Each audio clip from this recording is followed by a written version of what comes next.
Det er lige meget, om det er onsdag eller hvad det er, så skal vi ind og have en øl. Hej med jer, og velkommen til denne omgang af ugens seriebrag her på Seriesport. Mit navn det er Jeppe Kjær, og i denne omgang har jeg sendt min reporter Jeppe til Nibe, hvor Nibe Skalborg skal spille mod IF Dannebro Astrup. Og allerede fra start var der rigtig godt gang i kampen. Hvem holder I med? Nibe. Vi holder med Nibe. Helt klart Nibe, ja. Er det fordi I selv spiller for Nibe? Ja, yes. Det er fordi, Med flere chancer til begge hold. Jeg tror I godt, I selv ville kunne vinde over dem.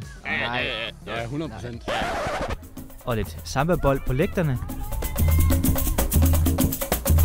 Og tæt på slutningen af første halvleg bringer IF Dannebro Astrup sig foran.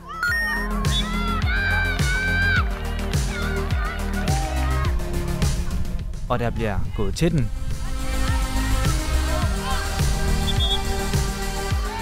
Og chancerne stopper ikke i anden halvleg. Med både gode skud og gode redninger. Og på et lidt klumpet hjørnespark bringer Dannebro Astrup sig foran endnu en gang. Øj, nu er der straffe, kan jeg se. Dog formår Nibe at reducere på et straffespark. En sejr over Nibe. Hvad tænker du om kampen? I starten, jeg tænker, det er en meget rodet kamp. Vi skal lige i gang. Vi ved allerede fra start, det kommer til at blive en intens kamp.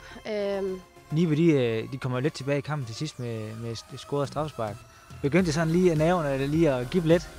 Klart. Vi begynder at blive presset og kommer til at spille på nogle lange bolde, som vi får lige tilbage på kontra. Nibe, det er et godt hold. Vi har mødt dem mange gange. Vi ved, hvad de er gode til. Vi ved, hvor vi skal komme ind med vores. Så næverne, de var der. Hvad så skal I se have en øl i omklædningen nu?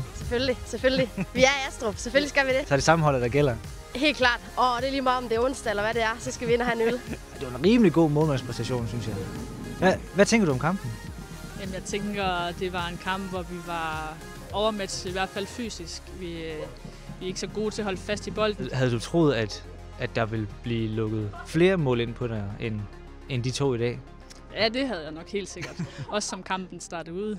Der er forholdsvis mange helt unge spillere med i dag, og en ret ny bagkæde også. Så helt skidt er det jo sådan set ikke.